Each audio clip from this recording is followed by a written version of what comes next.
Hi, good afternoon, everyone. This is Lloyd speaking. Welcome to Trading Buddies Thursday live show. All right.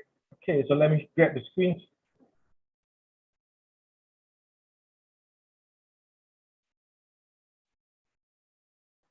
All right. So yesterday I actually did measure off the four reversal trades. I think I didn't manage to get into one of them, which is USD SGD. In fact, I only got it actually this morning. Yeah. So let me share the trade. So you can see that price actually make a very nice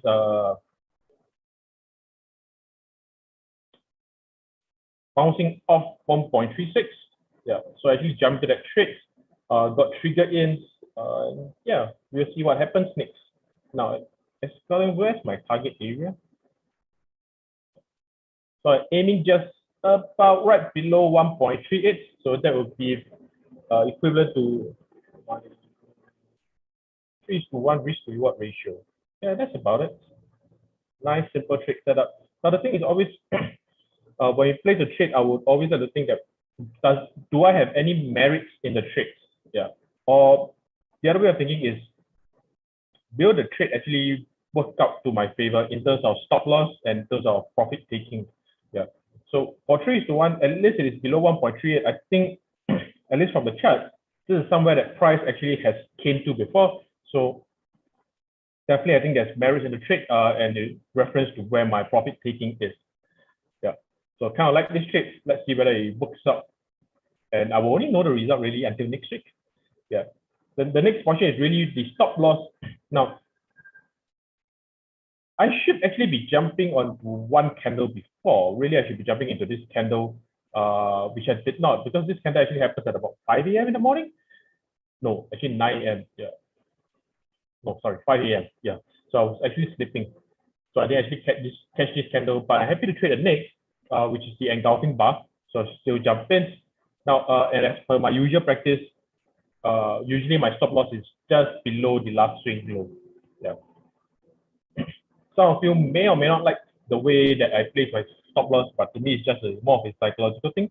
Yeah, to me, it just makes more sense to actually put stop loss below the last swing rather than the other levels. Yeah. So that's about it. So that's a bit for USD SGD, which is the only live trade that I'm going on right at the moment. Let me have a look at natural gas. Yeah. Oh, another update which I have for the crypto trades. I'm out of most of all of my crypto trades. Yeah, I actually did have a live trade in early this week, but for the retracement, it already knocked me out as entry. Yeah. So there's really nothing much going on for crypto at the moment. I wonder if the crypto market is having a sort of correction. Yeah, read some reports about it, but I don't know whether, because I'm trying to act like a millennial, so I'm trying to watch more TikTok. Then one day I realized that some of the TikTok videos which I don't treat them as legitimate news, but I mean it's nice to get updates from them. Some of the videos are actually months back. Yeah, which I only watch it now, so it might not be really that up to current timing. Yeah, it's only when I read the comments that I realized that most of the comments are from months back that I realized, oh shit, this actually happened way past that. It's good to know the news, but may not be as updated as I like. So USD SGD only live trade that I'm going on. Let's see whether this works out. Yeah. So anyway, this is where price begins to reverse. First retracement, second retracement. Yeah, I might just, depending on the momentum of the move, I might just change my take profit level. Yeah. I mean, if USD is strong, I don't see any reason why I can't ride it all the way to 1.4. Now, personally, as someone who changes money regularly, I mean, this is just my personal opinion. I really don't think that price will reach 1.4. Yeah. But again, that's really my non-trader side talking to me. Yeah. So really need to reevaluate such a movement. But oh well, we're always fighting against ourselves. So again, let's look at other trades. Now, Cat Suisse, I'm closely watching. I will be closely watching the Cat Suisse developments because, again, evaluating a trade always the first thing is always have to to me is whether before I jump into the trade, my profit taking area, is it reasonable? And then the stop loss, is it reasonable? Yeah, more often than not, I always think in these two areas, yeah, or whether the entry makes sense in the first place. So cat Swiss, I do think that there's merit in cat Swiss. So I'm really watching this level and see whether price will begin to bounce off this level that I can take advantage of to trade upwards. Yeah. So I'm also kind of cautiously aware that low, higher low. So price might begin to bounce even before it reaches 0.72. Yeah. So this is something that possibly that y'all might want to pay some attention to. Yeah. If it does, I think given the development, I'm really afraid of such setup whereby I deem that I have high confidence in trading. Yeah, there's always this tendency that I will actually jump in prematurely. Yeah. So very keen to jump the cat Swiss, but at the same time, this level is a good area for either buyers or sellers to come in, meetings.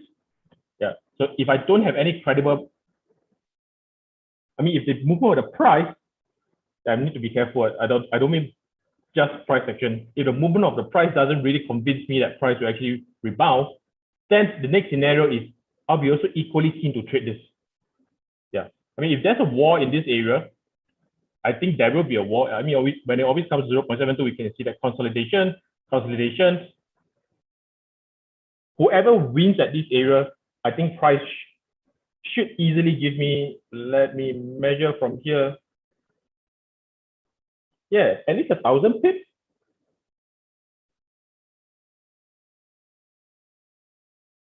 Sorry, not 1,000 pips, 200 pips. Yeah, 200 pips, not 1,000 pips. I'll be cautiously aware of where cat Swiss is heading. Then in the same breath, Swiss Yen. Wait, why am I looking at Swiss Yen? Yeah, let's not look at Swiss Yen. I have very bad record at Swiss Yen. Yeah. Now, Pound Kiwi yesterday was also one of those pairs whereby I keen to actually trade this way. Surprise, surprise, it did not happen. Yeah, the price actually gives me a chance to actually trade to the downside. And this actually happens. Now, I'm rather keen to actually just jump in now straight away by parking an order here. Because I kind of like trading this kind of price movement. Decisive bar followed by a test bar of sorts. Yeah. So in my trading records, whenever I trade this kind of price action, if price does take off from here, usually I get pretty good hit rate. Yeah, that's my personal trading record. Yeah. So let me think about it in 10 more minutes when later Alexis goes on. I'll see whether if I'm about to jump into this trade. Yeah, if I do, I'll be sure to inform you all. Just let me do a bit of premature dangling.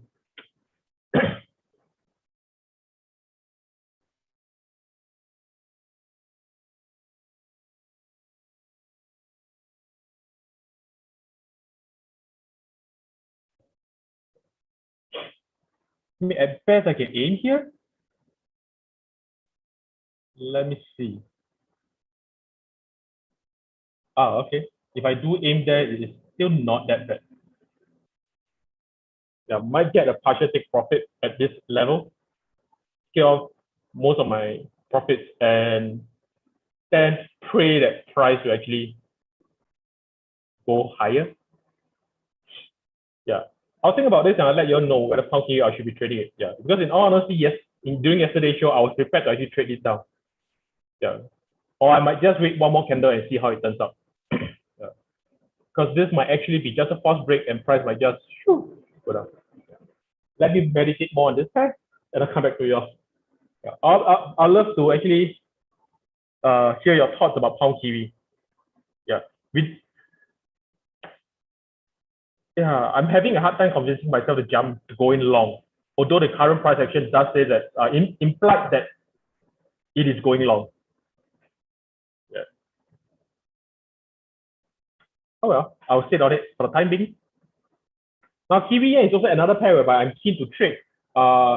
as you have heard me saying multiple times throughout the week that I don't know what the hell really just happened, although some of you did try your best to shed light on me, the interest rate, Alexis did explain a bit, but not that it really went to my ears. Yeah.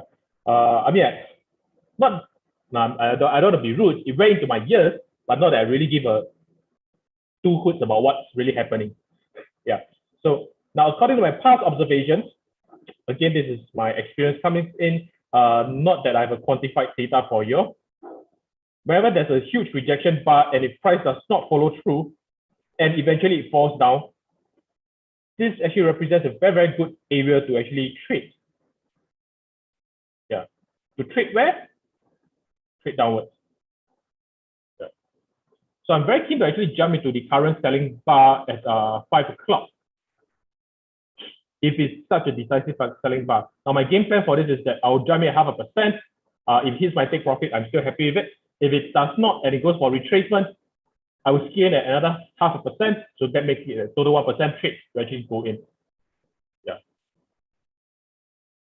It really depends on how price clear this area. Yeah, if it's really such a bearish buy, the retracement possibility is actually quite low.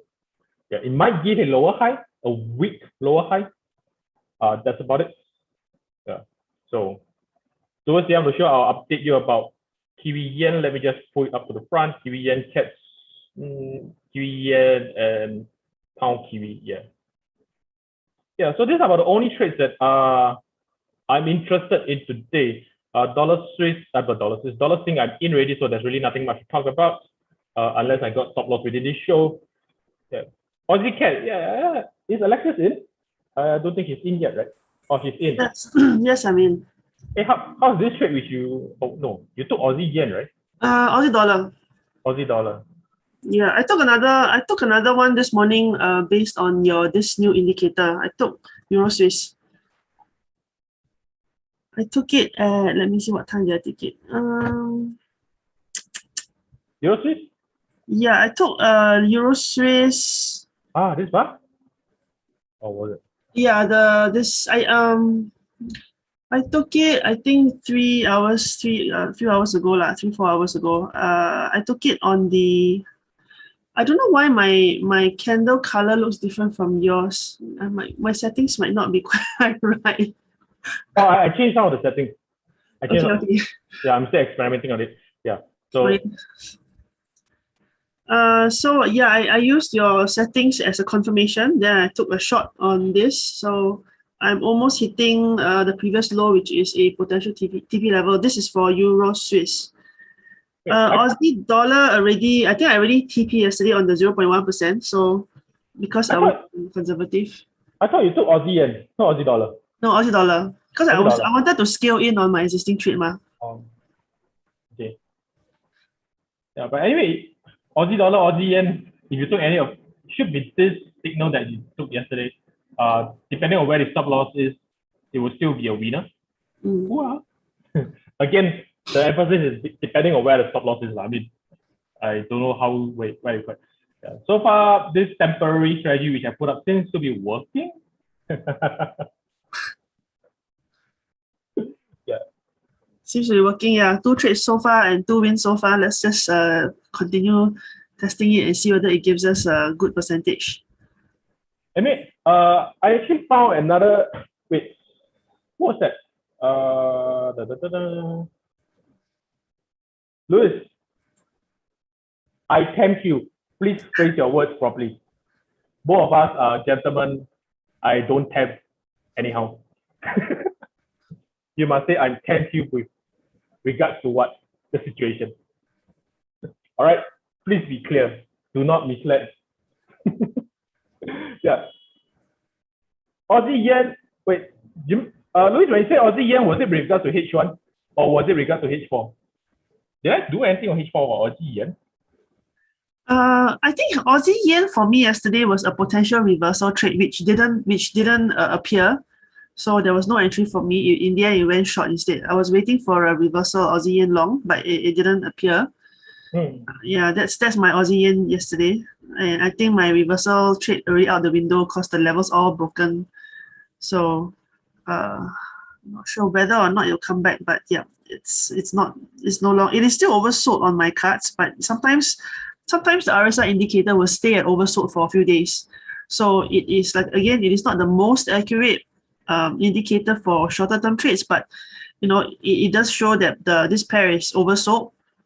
So any short positions, I'll be a bit careful, but any long positions, I probably would be more willing to jump in. For Aussie Yen, personally, I'm keen to actually see when price hits this level at 78. Yeah, because of where the previous jump point is. Yeah, I'll be evaluating Aussie Yen at 10 to see if we can get in a long trade. Yeah, or a short trade, depending on what's my setup at 10. Yeah, that's how I see on the charts. Yeah. But anyway, before I go on distracting you all, which I will continue to distract. Yeah, I know it's a bit idiosyncrasy. Hey, Lexus, actually found this indicator, which is it measures the peak movement. It's a bit small. I can't actually enlarge it. Yeah. Oh, it's like each hour, how much the pips move, is it? Yeah. So actually, I've sent it to you before the show to let you evaluate it. The other time you were saying that what Aussie Kiwi moved quite a fair bit. Yeah, do I have this? No. Okay. Just checking. I know you have a lot of indicators. Sometimes I also blur. No, you don't have this. I have this. Yeah. So I was saying, you're saying that Aussie, if I remember correctly, not wrongly, if I remember correctly, is that you're saying that some pairs in the morning move quite a fair bit. Aussie Kiwi is one of them, is it? I know the Aussie pairs tend to have more movement in the mornings lah. I didn't specify which Aussie pair because I just in general, I have good entries when I do wake up for the Aussie pairs in the mornings. So actually in this, right, let me just irritating. Let me just get it out. Oh, shit. Yeah, so actually for this one, this indicator shows that, yeah, sorry guys, I cannot actually blow it up. So at 00 hours, which is really 5 a.m. our time, at the first hour, you actually move 15.3 pips. Then fell by to 11.4, which is 6 a.m. candle. Then after that, the movement, yeah, in the morning is actually quite active. If you look at it, it's a double-digit movement for Aussie AM onwards. Yeah. Then after that, it will be a single-digit movement in the London session. 6 hour to 15 hours. So this is London session. Yeah. So this is mostly London session movements. Then it's actually rather flat after the morning already. Yeah. I mean, I do notice. I mean, normally the Kiwi pairs are best. I mean, I either, if I can't wake up for the morning, I'll trade it in the night during the US Open. That would be, I think, what, 15, 16, 17, around there. How do the pound pairs do? So if I look at the pound pairs, then you see that the pound pairs in the morning is actually relatively flat. Yeah. Then when it comes to about 9 hours, 1 hour, which is what our time? 5, Somewhere in the afternoon. Where's my notebook? 2 p.m. I think, 2 p.m. onwards. No, 9 now is what? 2 p.m. Yeah, 2 p.m. correct. Onwards. Yeah, so it's actually at 2 p.m. That means Euro 1 hour before the Euro opening. You can see all becomes 20 odd pips the movement. That's for pound dollar. See pound Swiss, eh? Pound Swiss. Also, it's quite similar. Oh, the opening is strong, but 20 to 13 pips movement. Then it just died down to single digits. Then again at 9 hours, the trading picks up. 17, 22. Then the US session again it dies. Yeah. No, this one it doesn't show up. This is just a volatility pair, a volatility indicator. So it shows you the movement during those timings, but it won't show you where it moves. Yeah. Personally, to me, for a day trader, I think this will be useful because it just tells you that which pair has moved most during which period of the day. Yeah. So just by looking at this, I would think it's pretty doesn't really make sense to trade pound Swiss during the Asia session. Of course, the London session still dominate. Yeah, that's how I would actually interpret it. Then I don't know. Let's look at gold.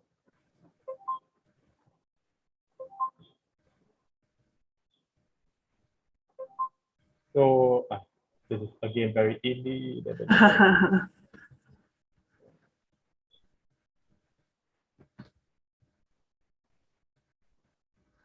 Yeah, so if I look at gold, Wow, it looks like the US session will move though, like 15 hours it doubles. So that's like 9, 7, 8 p.m. Is it 15, 8 p.m.?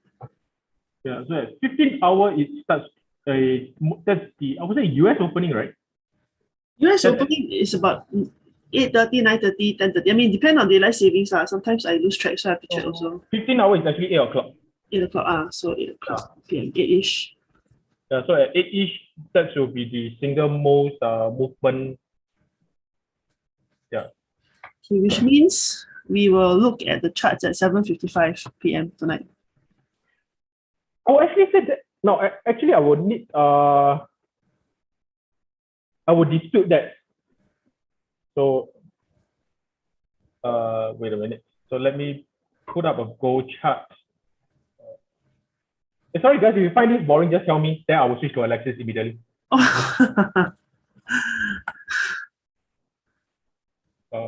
Shit, where is that? Oh, there. Or anybody wants to look at any pairs, any of your favorite pairs, you want to see what is the best times to trade it, do feel free to pop in the chat box. I'm sure Lloyd will love to share your optimal trading timings. This is gold. Yeah, so at 15 hours, that's where the most of the movement occurs. That's where my vertical line is. Yeah. Now, without looking at price action, right? How personally to me, how I would actually read it is not trade at 1500 hours. You actually trade it at the 1400 hours, which is 7 p.m. The reason being that because if you trade at 1500 hours, it might just take off without you. Yeah, because if the 1500 hours is where the most movement takes place, then to me it makes sense that you should be trading 1 hour before it. That's where you should park your entries at. If it takes off, then you'll take along with the ride lah. So that's like 7 p.m. Yeah. Otherwise, that will be like, if it takes off, usually, especially for breakout movement, then you'll be like, bye. Okay, so that's 7 p.m. Singapore time, which we will try to look at gold, and maybe next week, any of you manage to spot something at 7 p.m. tonight, you can share with us next week as well. I mean, that's the way how I would interpret it lah. Yeah, especially like this kind of movement law, like this 1500 hour onward. So it makes sense to actually park an entry here for this candle.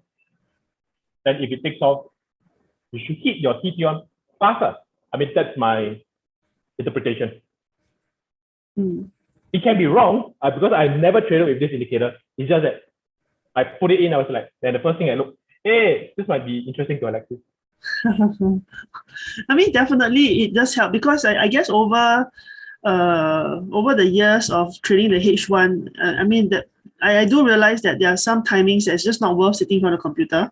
So that's usually the afternoon, the SGT afternoon timings. I will very rarely be in front of the computer. I'm usually only in front of the computer very briefly for the UK opening and more for the US opening times. That's my usual regular trading hours. Because I can never wake up in the morning, so afternoon and nights are usually better for me. Nasdaq, Nasdaq is peaked at 1600 hours, which is 9 p.m. Yeah, so Nasdaq peaks at 1600 hours, which is at 9 p.m., whereby you see the movement of 700 pips. Which makes sense because this is the US trading session. prior to the US session, the Asia session is actually quite quiet. London, there's a bit of a movement. Then at 9, you go boom. It's either you find your TP1 or stop loss. Yeah. So Louis, you're in front of the chart typically from 7:30 to 10 p.m. for gold trade. Yeah, then I would say that's quite an optimal timing. Yeah, because if this indicator is accurate, or if you believe in this indicator, 8 p.m. when the trade goes off, then 7:30 for you to interpret whatever information you should interpret. Yeah, I mean, not necessarily that you have to trade a 1 hour timing. You can trade a 30-minute or 15-minute timing if that suits you. Yeah. So for SWI, the Nasdaq, yeah, at 9 p.m. that's where it goes boom, shakalaka. But then again, if you actually get this kind of candle, also quite tiring. Whereby it takes you out in either way and then takes off. That's kind of irritating. That's 2200 hours, 21. Yeah. So that's cool. Let me have a look at the crypto one. Crypto one, who trades cryptos the most? As in the movement of crypto. 1,000, 8,000, 2,000. Yeah, it looks like it's still the American side that hits 2,000 pips movement. I mean, not that they really lead by a lot because the average is still 1,000, 8,009, 2006. Yeah, I mean the pips difference is not say a lot. Yeah, but it seems that when the Americans comes in, it is slightly higher. That's okay. Fun knowledge. It's just for fun. All right. So with that, Alexis, any trade for us in anything you want to update us about the daily? Not daily. Sorry. I think. Yeah, I'm gonna just share the chart. I mean, I do have a couple of pairs I'm looking at. Let's see.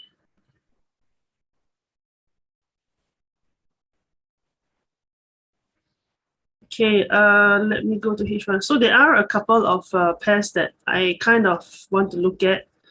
I'm always looking at the Swiss yen. Very simply is because, again, I've got a bias on the long Swiss. It's still there. Nothing has changed. But on the daily time frame for the Swiss yen pair, I want to find an opportunity to go long. But unfortunately, on the H1, it's still very consolidated. It doesn't give me anything clear. So it's still kind of messy. But, you know, if something a little bit clearer comes up, I would like to take it long. So what I mean by messy is like, you know, the price is just sticking to the daily pivot. It's basically really consolidating. I don't know how long it's going to stay here. And on the hourly time frame, it's very difficult to trade prices that sticks here because it just means that it's not going anywhere. And if I enter, I'm just going to be sitting on the trade for a longer period. So until we get some kind of clarity or some kind of pop, then I'll jump in. But I think at the moment there's a lot of consolidation happening over this entire day. And in fact, if we look at it on the entire, let's go on the H4. On the H4, you can see the whole week as well. It is just scrunching along the weekly pivot. You know, it's attempting to break either above or below. There's no clear cyclicity. So again, it's really difficult to kind of see because the minimum is on the shorter time frame. I need cyclicity. On the even the 30-minute or the 15-minute, if there is some kind of clear cyclicity that is starting to form, then it'll be interesting. But if let's say we go down to 15 minutes, this is the 15 minutes. Okay, if we go down to the 15 minutes, it's like you can't really see much cyclicity happening. You know, it's like yesterday it went down, up, higher, low, high, right? It has no clarity, and then again, it needs to have a bit more cleaner with less long tails. So I don't really like trading with a lot of long tails, all right, because it just tells me price action is just saying that there's a lot of pressure from above and below. All right, so we have pressure from the top, we have pressure from below, and this creates the long tails, and it ends up the bodies are not moving anywhere. So price action is telling me that price is just very sticky, and sticky pricing means sitting in a low quality trade for a longer period of time, which I don't like to do.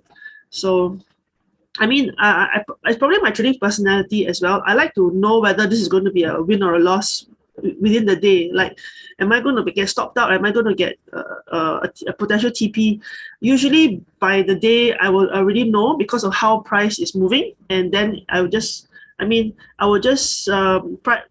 for trades that are like heading into stop loss, I will just sit and hope that it goes up, but I probably know it's already a stop loss, and I'll just leave it to run and see what the market gives me. And of course, prices that are almost about TP, that's where I do my extra management of at least giving myself a break even, especially when I'm away from a computer. So it's just my trading personality where I would rather break even and take small profits than to take more losses. So it's just the way I manage the trades. Not everybody manages the same, of course. I'm sure Lloyd, once he puts the trade, he very rarely fiddles with them. Euro pound was another one I'm looking at. Again, on the bigger time frames, I'm looking for any potential. I'm just trading the euro pound like as a wave rider trade. All right. So previously I wanted to go long, but what is telling me now that it's a potential ongoing short. So this might be a big retracement leg. So you can see in terms of daily time frame, the entire price action still seems to be very bearish. We still have the cyclicity heading to the downside.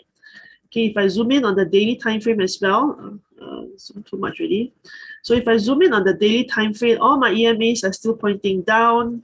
And to be honest, I don't really use a lot of the EMAs anymore. It's just there because I didn't delete it. But it's like we have all the lower highs that are appearing, the lower lows are there. All right, so what it's telling me is that maybe on the hourly time frame, we have just completed a retracement leg. So on the hourly time frame, it would mean from the bigger picture, this is a retracement, and there is a potential that it might start to head back down where it was going anyway in the first place. So I'm a bit keen to see what happens, whether I get a clear setup. And a potential trade for this is to trade it to weekly pivot. So we have weekly pivot over here. And if daily pivot, or if tomorrow's candle or daily pivot steps down again, if I can get some kind of clarity to take up the entry somewhere around here into daily pivot, I'll take it. Alternatively, I would have preferred to take this nearer WR1. So for now, my bias for Euro Pound is just based on a bigger time frame bias. Is I would rather go short at the moment because the chart still looks a little bit heavy. And I will only change my mind if on the daily time frame I get a clean RSI. So at the moment, RSI is nowhere near the overbought region. All right. So until RSI hits the top, I will still be okay to go short. Or even though it looks like it's bottom, there's some sort of support level over here, But what I do like about it is on a weekly time frame, you can see the RSI, the EMA is crossing as well. So in a way, the downward pressure still seems to be there. All right. On a daily time frame, we still have a decent sloping EMAs. So everything still looks like it's still on a downward trail. And as long as this high is not as this level is not broken, okay, this level over here, as long as this level is not broken, I will consider it a lower high, and I will be waiting to take an opportunity to short this pair. All right, this is the daily time frame. So as long as price doesn't hit maybe a 80, I think I'll take it like a WR2, which is about 0.855, then I'll be happy to look out for shorts on the Euro Pound. I was previously looking at the Euro Dollar, but I couldn't find an entry because this was a 7 a.m. candle. If I was awake, I would have taken it, but unfortunately, I'm never awake at 7 a.m. So this candle has just left without me, just left the boat. My only other chance of entering this trade is to see whether price comes up again somewhere here and goes down before the US timing, since it's a dollar pair, right? Or maybe on a H4 time frame or one of the higher time frames, we'll try to find a way in. But at the moment, I'm too late for this particular trade, so I'm just continuing watching it. Pound Swiss is a little bit more recent. I am quite keen on the Pound Swiss. Let me switch to this. Again, my keenness for the Pound Swiss comes with a Swiss bias. So my personal fundamental theme for this 2 or 3 weeks at least is looking for Swiss opportunity. So for Pound Swiss, this is a monthly time frame. Monthly time frame, what I do like about the monthly time frame is that I do have it's already 19th of August. Let me just move the pink line. Okay, it's 19th of August, and as of almost the end of August, the monthly candle is giving me this, which kind of looks like a high test bar. All right, kind of look like a high test bar, but it's just based on a visual price action alone. It tells me that there's a lot of downward pressure over here. Price is being pushed down the entire month. So the entire month price has gotten nowhere. All right. So but with pressure from the top. So this tells me that there is a probability as we enter into the month of September, I might still be able to hold to wait for a enter into this zone, which is a short of the Pound Swiss. So this is the bigger picture, the bigger picture bias I will have, or the based on the analysis I have, and that's where I go into the shorter time frame to find those opportunities. So this is weekly time frame. Again, I'm not an expert in flag poles, all right, but what I do see here is this is some kind of, it does look like some kind of flag, all right, and again. This will adjust my analysis in 2 ways. Number one is my question to myself: will I be able will there be an opportunity where price will go back up long here, which means trade within this range that is forming right now, all right? Or will there be a probability where price will break below this and hit down? So again, on the weekly time frame, I have a bit of caution here, because based on my very basic understanding of flag poles, this is supposed to be a bullish flag pole. So Lloyd, please correct me if I'm wrong, okay? Because my understanding of flag poles is just very basic. Okay, I don't know the complexity of how these patterns work, but based on a textbook like I read it on Google or something, this is supposedly some kind of a bullish flag pole. All right, so I'm not too sure about it, but if I'm just reading price action off the bat, what I am looking for is, if this is a bullish flag pole, or if I studied Google correctly, then potential longs might happen over here, but on a weekly time frame. So again, I will keep that in mind as I again scroll down to the shorter time frame. Okay, this is a daily time frame. Okay, I'm zooming out a little bit. So daily time frame, what I can see is price is already almost near the bottom of this range. I also have a WS3. I have a 200 EMA over there. So there's a lot of support happening right now. All right, a lot of support happening right now. I have a is sticking within this. On the daily time frame, price is consolidating here between WS2 and WS3. So if I pop down straight away to the shorter time frame, my question is, do I want to use Swiss method and go short to go long? So is there a room for me to hit short here and then wait for a long here? So this is what I'm kind of debating on. Whether or not I want to follow my fundamental bias and take that short setup to hit long. My most ideal pricing is actually here. The reason is it did break a daily pivot level and just headed down, and my potential moving of my entry to stop loss is at DS1, but because I'm a little slow, so what I have to do now is I have to wait and see whether price comes back and retest this level to hit down. All right, so where will I be very careful about? TP is the previous low over here on the H1, and I will just trail my stop loss until something happens or a reversal happens. If we look at overbought, oversold indicators, again, there's nothing that tells me it is oversold today, right? The last 2 days has nothing on. And it was only 3 days ago there was an oversold indicator, but it left the zone. So I don't really, it's no longer a factor, right? Let me just move this over here. So this is 3 days ago, 3 days ago. So if 3 days ago it was oversold, it would have meant the move has already happened. So how the indicator, how I use RSI is with a 2-day expiry. So this is day 1, it came up. This is day 2. And if day 2, I could have caught this, I would have caught it. And day 3, this RSI will already expire. All right. So it's a 2-day, RSI is a 2-day, it's a 2-day validity in the way I use it on the H1. So the RSI, if you do see it on the way I trade it on RSI 2, it has already expired. All right. So I'm going to delete the RSI of this. All right. And what I am waiting for is price to retrace a little bit and see whether I can enter here. Again, I don't quite like sell limit orders because I feel that, in my brain, my wiring feels that if price comes back and touches it, well, I'm aware there's a chance that this is going to be a reversal. I got no control. So maybe it's just me being a little bit of a control freak here.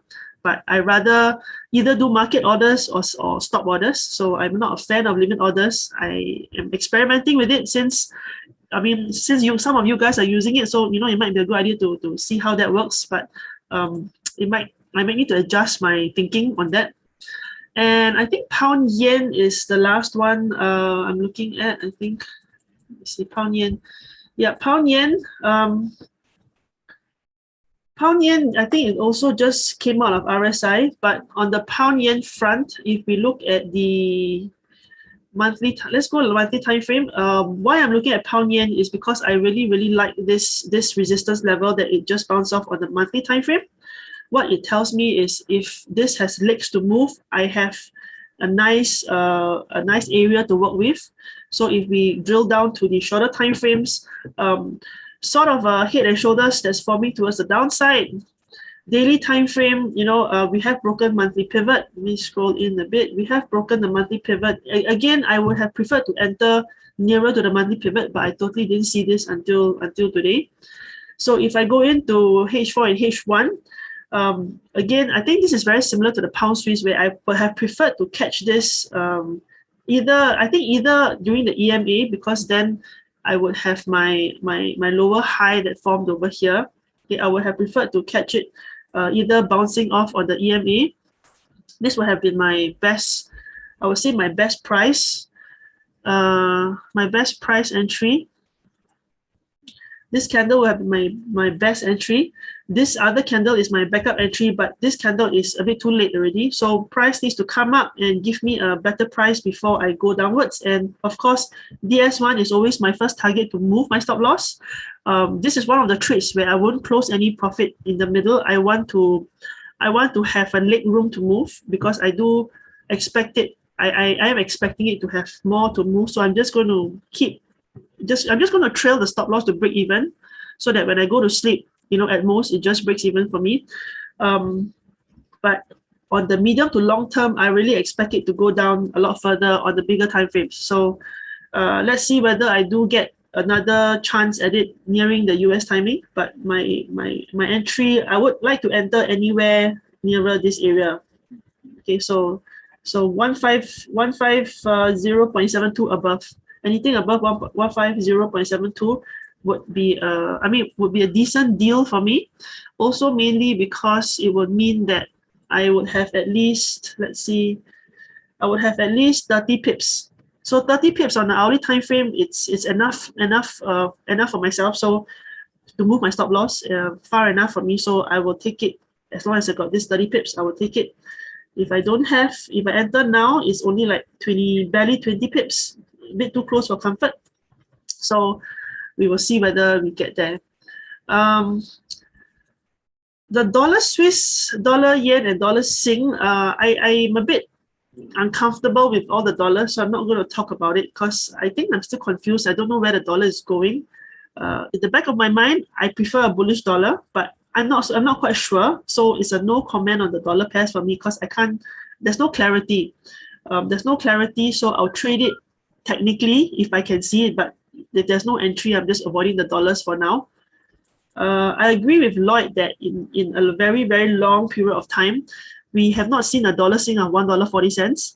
I think the last time I saw it was almost 10 years ago before the 2018 crash. I think during that period, I have seen the dollar at 140, 141, but it's been 10-ish years. We have never seen the dollar at 140-ish. So the question then is, will the dollar be able to touch, dollar sink be able to touch 140, which is all the way here?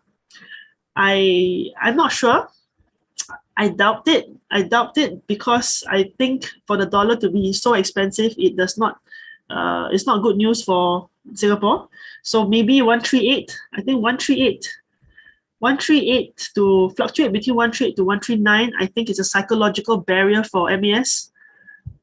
at least that's what I'm expecting in terms of economics. In terms of economic sense, all right, a median which is I think 139, 138, somewhere in the median zone over here will be affordable for the Singapore government to keep its currency at. Okay, you can see 2015 till now, it really is just between this bar with some kind of if I put a line over here, it's about 139 area. It's kind of a median range. Of course, it has popped above very briefly, but the moment it hits, I think this one, it hit. This is, I think the highest it went to was 20. I think this was 2020. It briefly touched 145. All right, but I think it's more of a pandemic reaction. The last time it touched 145 was 2017. 2016, 2017, it was there for 2 months and then it popped all the way back down. So I'm not sure if it will test the same highs again. It might take some time to get there, but definitely 139, 140, I will be a bit more cautious about the longs and probably wait for more shorts. In the meantime, it's still a wait and see for me for the dollar pairs. Updating in terms of Lloyd. So this is what Lloyd gave me yesterday. This fund indicator, and my entry was over here because I already saw this previous candle, so I did actually waited for some kind of price action, and I kind of paired it with the way I traded regularly, so it's like a double confirmation. So I took the trade based on this.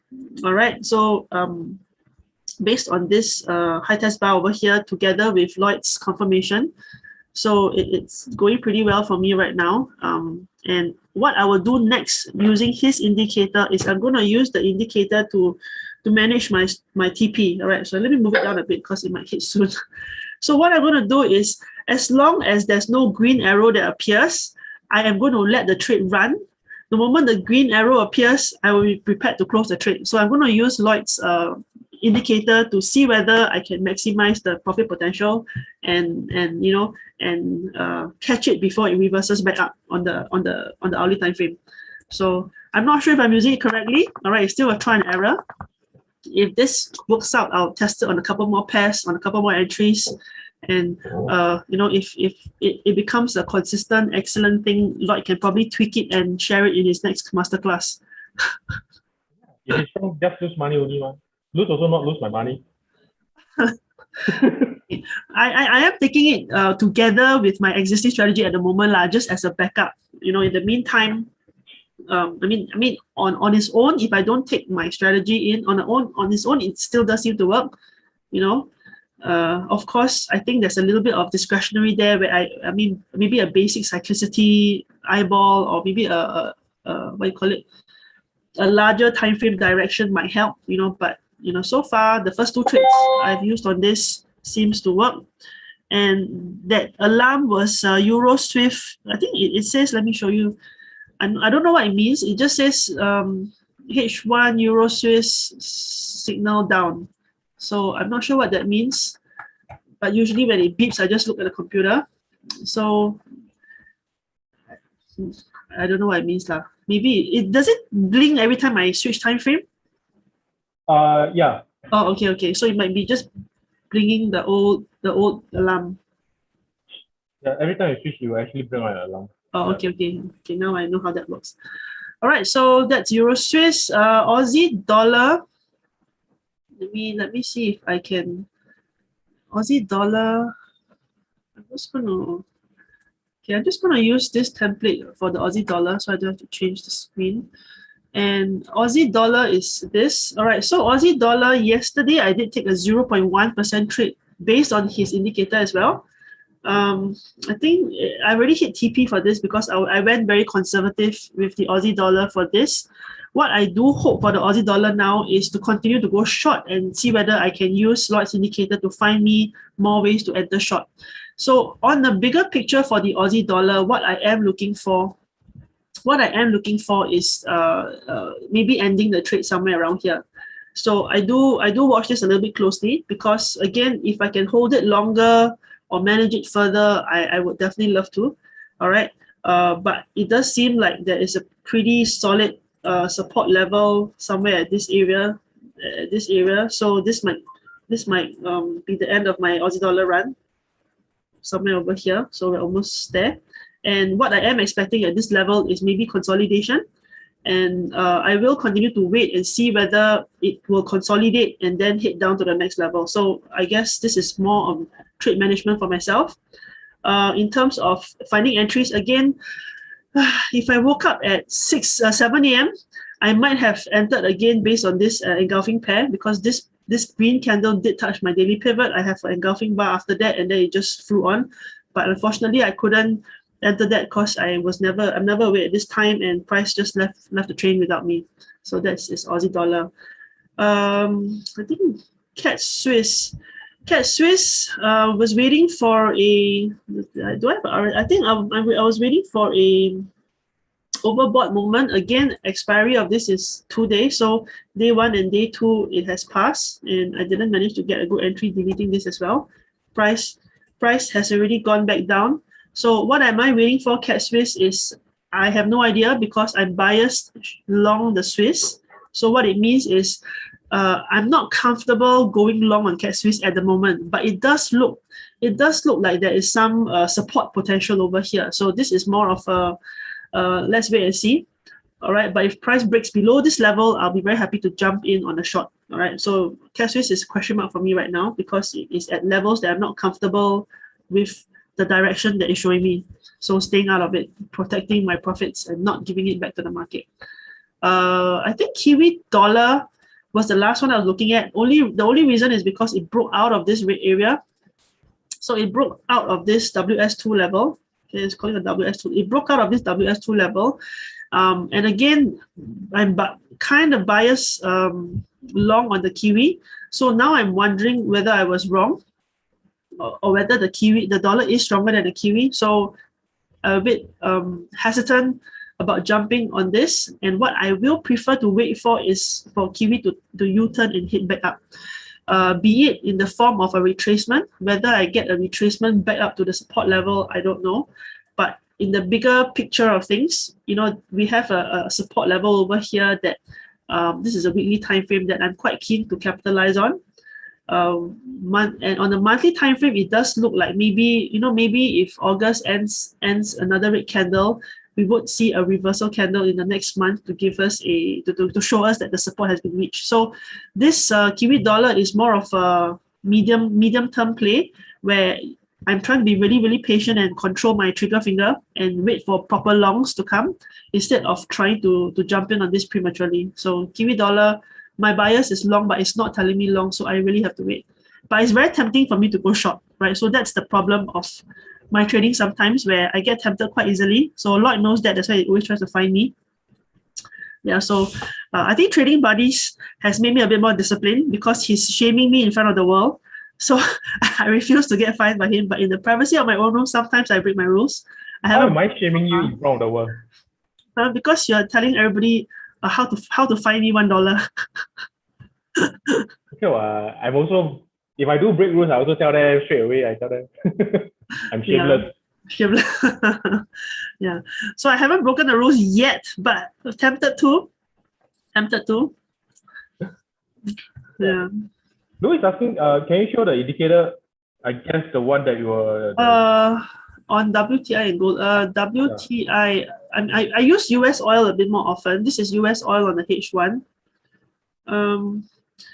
it does look promising as well. I mean, if I'm just looking at trading on the orange candles, so I would think that we will always use a what do you call it, a daily chart to look at the bigger picture. And if we just look at the daily chart, I think there is some kind of a daily cyclicity towards the downside for the past 1.5 months, right? So I'm assuming that if we just take cyclicity into consideration and look for the entries on the hourly, it does look like every time there's an orange candle, that orange arrow disappear, it looks like I'm looking for orange candle with a red color line, okay, just for clarity. It does look like, you know, the candles seem pretty accurate, especially if this doesn't repaint. So this is a question I asked a lot yesterday, whether the indicators repaint. So repainting mean that once the hour has passed, will the orange arrows move, right, to indicate something out, to indicate that it kind of, is it lagging? It kind of lags and takes the latest info into consideration. But because the indicator doesn't repaint, it means that it doesn't matter what is the next candle, this orange arrows remains the same place. It does look promising to figure out a way to enter in the correct direction when the arrows appear. All right. The orange arrow is actually RSI. RSI. Oh, so if RSI, so his RSI arrows don't repaint, so it does look like it's decent. And if we look at the flip side of things, we have the green arrows above. Every time a green arrow appears, there is a there is a retracement move, I would say. You know, we do have a little bit of a retracement move every time a green candle appears. Okay, retracement, big retracement, tiny retracement, small retracement. You know, there is some kind of a retracement move. So I guess there is something to be explored here if we can get the bigger direction correct. Like use the green arrows to kind of understand that price is retracing, find a better entry, use the orange candles to plan our trades towards the downside. So I'm sure there is a way we can capitalize on it. We just have to figure out how to make it into a system and how to give it rules so that we can do it the same way all the time. Let's check out gold. Oh, gold, the alarm says 1552, which is now RSI cross 50 up. Okay, so what does that mean is I mean, we do have a orange candle now, orange candle and a green candle, one after the other. So again, I think my take is let's just use the bigger picture to see what is the bigger picture telling us. And the bigger picture is telling me that price, and I'm just using pure on price action, right? Because while we do have downward cyclicity, I think at the back of the mind, we have also fundamental biasness that tells us that, you know, at the end of the year, gold is supposed to be a seasonal long. You know, again, question mark. Again, I don't analyze gold, so I'm really not sure. But it does look like a continuation pattern forming, where price is trying to figure out where it goes before it pops. So probably depends on the bias over here. And I think gold, normally people are more biased towards the long side, right? So I would be prepared to enter long, and maybe how we can enhance this indicator is to take cyclicity into consideration, which means as of now, I don't think it's I'm just eyeballing it. Okay, eyeballing it, it doesn't look like a fantastic time to go long because we don't have the kind of cyclicity on the H1. If we look at RSI, what does this red line mean? Is it momentum? Red line? Yeah, like when it's red color here, is it change in momentum? It'll be indicating to you cyclicity. So if you look at if you look all the way to your left, if there's an upward trend, right? So when a red line appears, that means there's a retracement going on. So if there's an upward trend, so if it's a downward trend, then the opposite is true. The blue line will be the retracement. Okay, so probably maybe to enhance this, I would only go long when I get a green line, I think, right? A green line or a green candle together with my green arrow, so that I have more ticks on the box. I mean, again, this is a very new indicator that we're testing out. So still quite a bit of back testing and trying to figure out how to systemize this, all right? But we are looking at on gold and oil. Oil is a little bit easier for me because I do trade oil. So gold is a big question mark for me. So I'm just going to take it as if I'm totally new and just trade based on colors. All right. So what I will do, I'll paper trade oil. If I get a blue line with a green arrow, I'm going to go long. All right. We're going to go long. And according to Lloyd's time frame, I think 7 p.m., I will check back in and see whether there's any trade at 7 p.m. using this indicator. Because since that is the timing that gives us the best moves, let's capitalize that timing as well. So we'll wait for potential go longs. Maybe, just maybe, we can catch something. Let me scroll out a bit. So if this is like a bigger picture, right? So again, I think there really is a gold upward move somewhere here. So let's see whether 7 p.m. we get one of this. We'll see. I'll use this indicator to enter since I have zero idea of gold, and I only know that everybody's bullish on gold. So I'm just going to use this indicator to help me see if we can find an entry at 7 p.m. Okay. Louis, what looks like the signal once used in DWR. No. Yeah, none of these indicators here is actually used in DWR at all. Yeah. The system is proprietary. But actually, let me share with you one chart. Yeah, it's actually the pound Swiss. Just like Alexis was looking at the pound Swiss. So this is my take on pound Swiss. So yeah. So again, if you look at this move, bearish consolidations. So I feel it's more accurate to interpret as this way. This move is over. Yeah. So this bullish move is over. Why do I say it's over? Because when you see the bearish, then I would say this is the more recent one will actually be more accurate than if you try to lump in the entire movement. Yeah. So in this case, I will actually see this as more of a bearish flag rather than a bullish flag. Okay. I mean, I guess. And because I'm also taking cue from the past. So you see this movement bearish, right? Yeah. This movement bearish. Oh. Consolidation. This is what I'm seeing. This is what actually jumps out at me.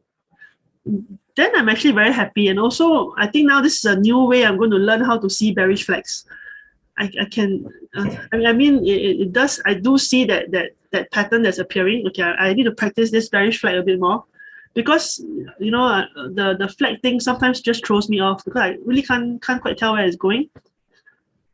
I would say it depends on what kind of flag you want to trade.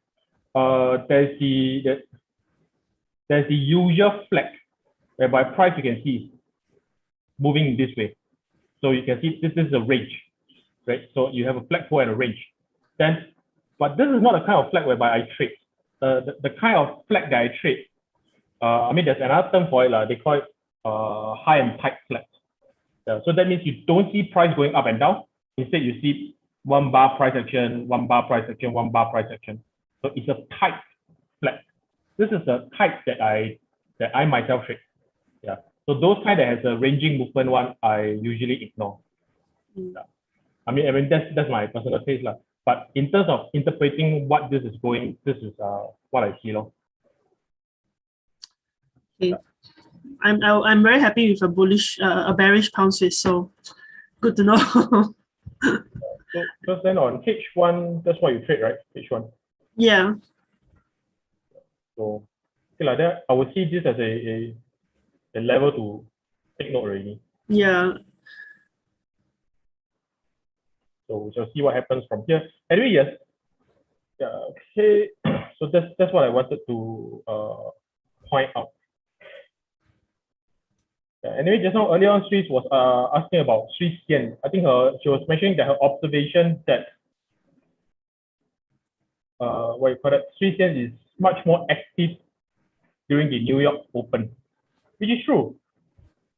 Yeah, so New York Open, I would say it's 5, 6 p.m. onwards, so you can see that it has a double-digit movement.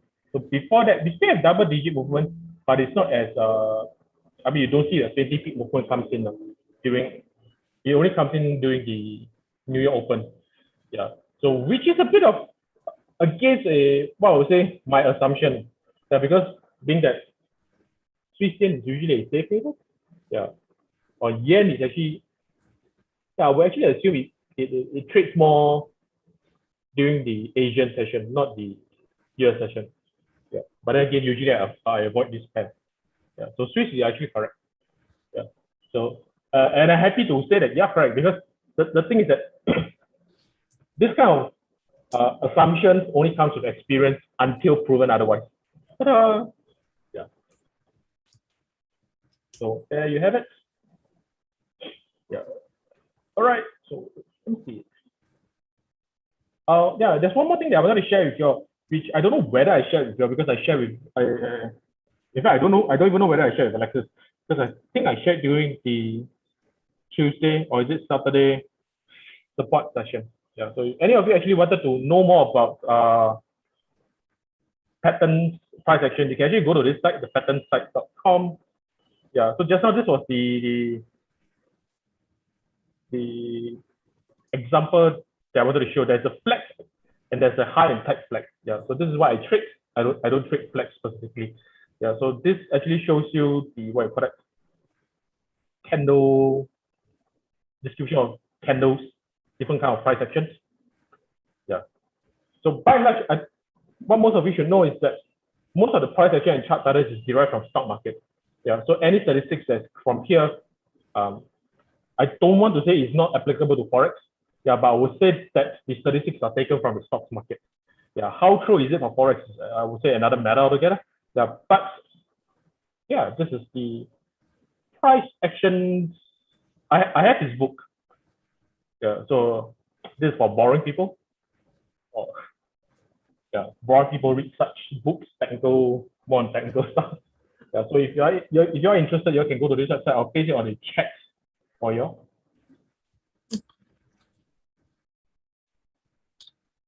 It's a good website to actually kill some time and gain knowledge if you want it that way. All right, so I think your question, that one, I will direct it to Alexis. Yeah, I'm not in a good position to actually answer that. I think my opinion is I'm very mixed on risk off, risk on because I think a little bit of human psychology comes into the play as well. Because let's just say if you are an Asian person, right? If you're an Asian person, sometimes the perception of Asian economy will affect how you see the world, right? So it probably is a little bit more similar to the bigger players where if you are a hedge fund manager situated in Asia, the familiarity of the region will give us the understanding of the economy of the place. So if you are Asian on the Asian side of the world, your preference of a risk-off currency might be more towards the yen. All right, this is just Swiss versus yen. If you are in the Euro Angmo side of the world, your preference might be to the Swiss because the perception of Swiss of the risk-off currency is there. This is the reason why when we look at Swiss yen, the trades on the Swiss yen, a lot of times I would say they're quite evenly distributed they range a lot. So if you go to the Swiss yen and look at it on a bigger picture, you can actually on a bigger picture on the longer time frame, you actually see that the Swiss yen actually goes sideways. So how to trade the Swiss yen is really trade the Swiss yen with range strategies, with range bound strategies, because nobody can quite tell who is stronger, Swiss or yen. It's a preference unless there is something major that happens in terms of the news front, economic front on the Swiss or the yen, right? Or a banking regulation that has changed, or a interest rate that has been adjusted, or something that the government comes up and says, right? Then we will see a directional move in one way. But if all else remains the same, you can see the Swiss yen actually goes sideways because they are both risk-off currencies. It's a preference of whether does a hedge fund manager prefer the Swiss as a risk-off or prefer the yen as a risk-off. For the dollar, it's slightly different. It's a globally traded currency. Whatever you need to buy, you need USD. Even you want to buy crypto, right? You can't. I mean, the cheapest crypto transactions still is based in US dollars. If you want to SGD change into USDT, change into, I mean, depending on the country you're in, the fees can be a bit expensive. If you, let's say, buy a crypto from Binance, the USD fee is just like $1, something like that. So again, if we look at the bigger picture, most transactions in financial markets are still based in the US dollars. So this is why US dollars is still popular. Whatever weird crypto you buy, the base is still USDT. Everything is quoted in USDT, which is a USD stablecoin equivalent to a US dollar. So it's really, really very hard to ignore the USD as what we call sort of a risk off. And also, if you feel that, for example, stock market is too expensive, is too risky, it's going to blow up, what are you going to withdraw your money in? And the biggest stock market in the world is still the US stock market. Right, so all the money is there. So if you are going to stop trading stocks because you're afraid the bubble will burst, you're going to convert your stocks into US dollars, right? So that is one of the main reasons why the US dollar is still deemed as safe, because if stocks is too expensive, you withdraw in US dollars. If crypto is too risky, what do? You convert your crypto into USDT, US dollar, in a US dollar equivalent, right? You park it in cash. So because US dollars is still a major, it holds the largest volume it's the largest volume traded currency in the world. That is why it's considered a safe asset, because what else can we hold it in? There's nothing else we can hold it in. Are you going to hold a Russian krona or Turkey lira? No, you're going to hold everything US dollars. And if you don't live in Singapore and you're somewhere in the US, will you change your currency to SGD? Also no, right? So same thing if you're living in the Europe, if you're a European fund manager and you need to park your money somewhere, are you going to change it to SGD? Or even, and SGD I would say is pretty safe because we live here, we know how the economy is safe. Are you going to change it into Australian dollar? Or will you change it into a currency that everybody in the world uses, which is the US dollar? So this is the fundamental basis of why USD is risk off, because when you exit other assets, money is just parked in US dollars because it is just it's a major parking spot. I will call it a major parking spot. All right, so thank you, Alexis, for that. So before I end the show, I'll go through one more round. What am I looking at? Dollar Swiss is gone. I think I'm rather safe with that. Kiwi Yen, I'm tempted to actually jump to Kiwi Yen straight off at 5 p.m. Yeah, I'll just be jumping to these trades. Then again, the merits of where I should have my take profits. Yeah, that's the fun part. Probably are you gonna go long on Kiwi Yen? No, I'm gonna go short. Okay, sure. I'm gonna go short on Kiwi Yen. I give you $1 first, okay? Maybe I blindly follow you for this. I mean, this is what I'm looking like. I mean, if price breaks, then okay, long. Yeah, so I'm aiming at about what, 73? Sorry, 74. Yeah, so that's the area whereby I'll be aiming. On the weekly chart, I think it has potential to fall more. Yeah, so I will reevaluate when price comes in, but high chances that I will actually enter based on the current bearish bar in 1 hour's time. Pound Kiwi. Now, if you're actually not comfortable with Kiwi Yen because it's really a breakout trade, this is not a retracement, then I would say Pound Kiwi will actually suit you more. So at the top of the hour, 5 p.m. again, end of H4 candle, I'll park a pending order up here with my stop loss below. Yeah. So at that, again, same as always, by default, I'll go for 3 to 1, trying to aim for level 2, 2.02, yeah, level 2. Yeah, which I think price will actually should be able to reach, given that the last touch was last year, August. Yeah. CAC Swiss. Now, CAC Swiss again, a pair which I will monitor closely to see whether price does anything fantastic so that I can trade all the way down to 0.7. Yeah, so again, yeah. What I'm afraid of seeing is actually this. That price don't give me a chance to enter. Once it starts, it just decides to hola. Yeah. So hopefully I will get a chance to enter CAC Swiss. Yeah. So these are I think maybe I prefer the CAC Swiss. So maybe I might follow the CAC Swiss instead of your other one. Yeah. But I think all these have equal chance, but on a purely from a profit side, I would actually say that Cat Swiss has much more potential to give me one of those returns. Yeah, because in the middle of here is really like, really nothing much in the middle. Yeah. So even on the look on weekly time frame, seriously, if price really breaks this level, 0.72, then their next calling is not even 0.7. The next calling is actually over here.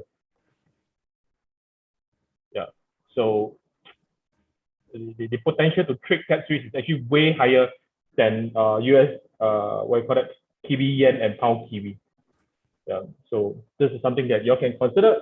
We got about 36 more hours until Friday night to consider whether there's a setup for this. Yeah. So I think I would advise you to put your more due consideration on Cat Swiss instead. Yeah. If this level breaks, then it's gonna be fun. Unless again such a force break occurs, then it's not fun. Yeah. But the potential for it is higher, I would say. Yeah. All right. So with that, thank you for joining us. This show. Wait, I have a question.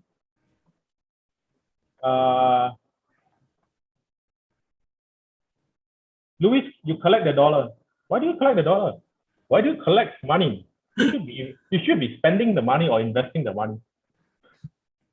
Yeah. I collect lightsabers. That's waste of money.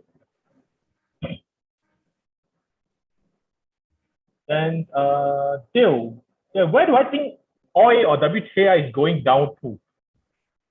So where's the equivalent of my oil chart for this? I don't actually trade oil. Let's still answer that question. Oil chart?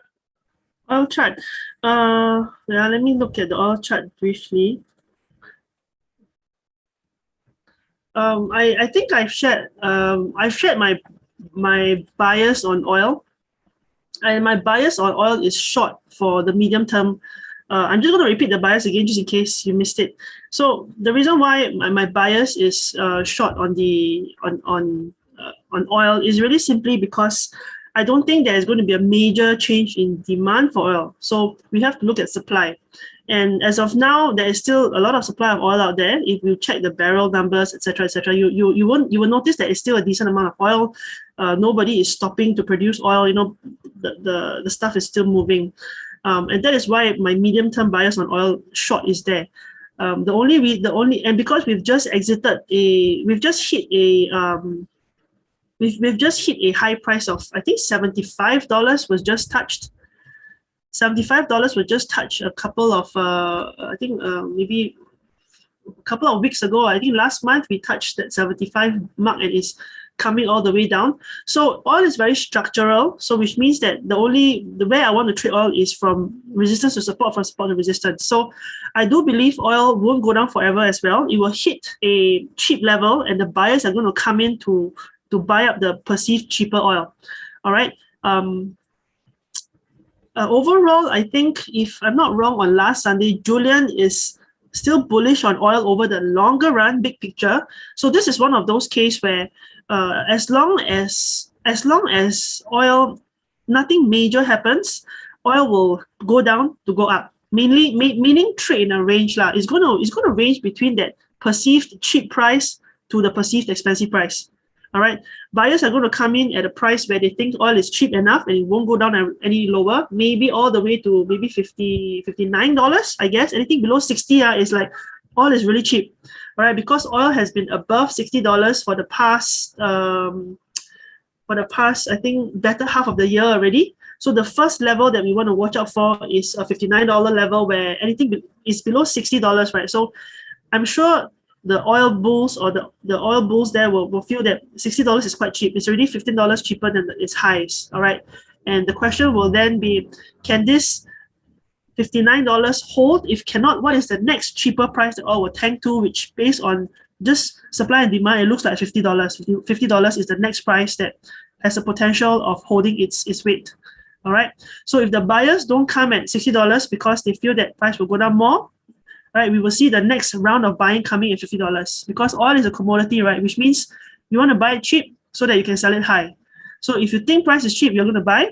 If $59 is not cheap enough, the next level will be $50. If $50 is not cheap enough, the next level is going to be $40, right? But to reach like $20 plus, I think something major has to happen.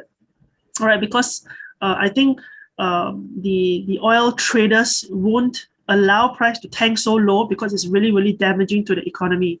So this is the big range that Lloyd has drawn out between the 40 to 70 range.